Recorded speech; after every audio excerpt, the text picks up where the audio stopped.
Good morning, and welcome to day 226 of F260 at First Baptist Meridian. Today we look at Acts chapters 20 and 21, and this week we will actually be finishing the book of Acts.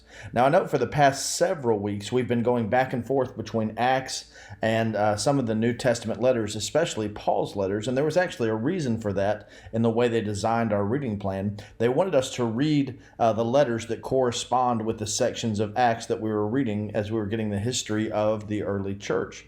And I think that's so interesting because for the past several days we've been in Paul's letter to the Romans, and when we get to the end of Acts, Paul will in fact get to Rome. In fact, we saw that the Roman church, Paul wrote to them that he wanted to stop there on his way to Spain. Well, Paul will get to Rome, but not the way that he anticipates. He will get there by being arrested in Jerusalem. As we've gone through Acts, we've seen a lot of things come full circle. We saw how this gospel that was intended for the nations begins at Jerusalem. Ironically, in this week's reading, we'll see how it gets to the nations on an even broader scale from yet another thing that happens in Jerusalem, namely the arrest of Paul. Paul is arrested in Jerusalem, and if you read Acts 20 and 21, today's reading, you see that Paul has a sense of closure to the ministry that we've been reading about through his various letters. He meets with the Ephesian elders, and he says, guys, I think this is it. I think this concludes my ministry with you. I don't anticipate to see you again. When Paul goes back, you have that famous story in Acts 20 verses 7 following, where he's in Troas, and he preaches all night long. He's going till midnight, and this guy named Eutychus falls out of the window and dies. And not only does Paul revive him, Paul keeps teaching.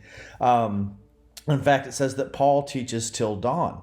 We tend to focus on the miracle of reviving Eutychus, and that's certainly praiseworthy and notable. But what we often underemphasize is that Paul goes right back to teaching. He anticipates this is his last time with them, so he wants to give them everything he has.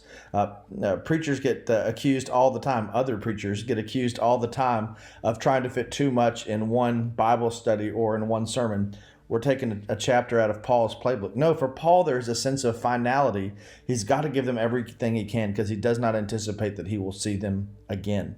And so, a large part of the second part of Acts chapter 20, in addition to describing his journey on the way back to Jerusalem, is meeting with the Ephesian elders in Miletus, and just having this gut-wrenching, tearful goodbye with them.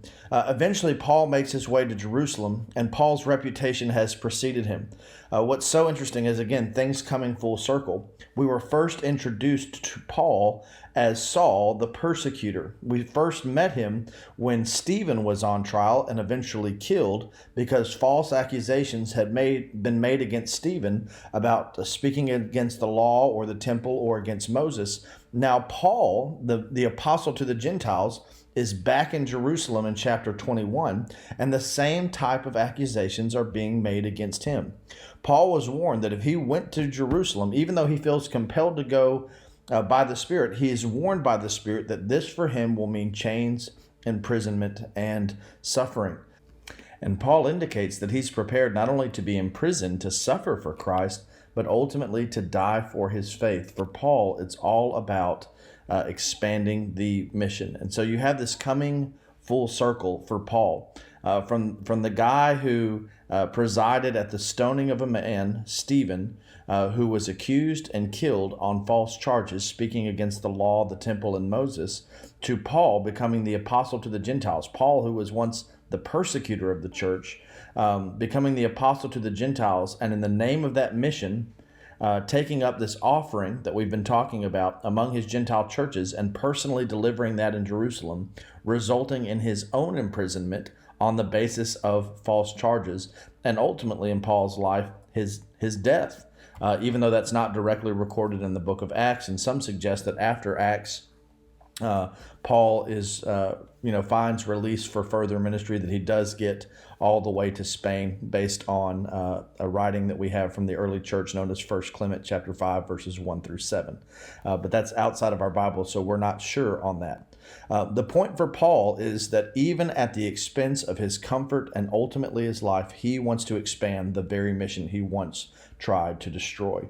And the irony is that by going to Jerusalem, by being imprisoned there, because Paul's a Roman citizen, he ultimately gets to plead his case, and he takes the gospel to Rome.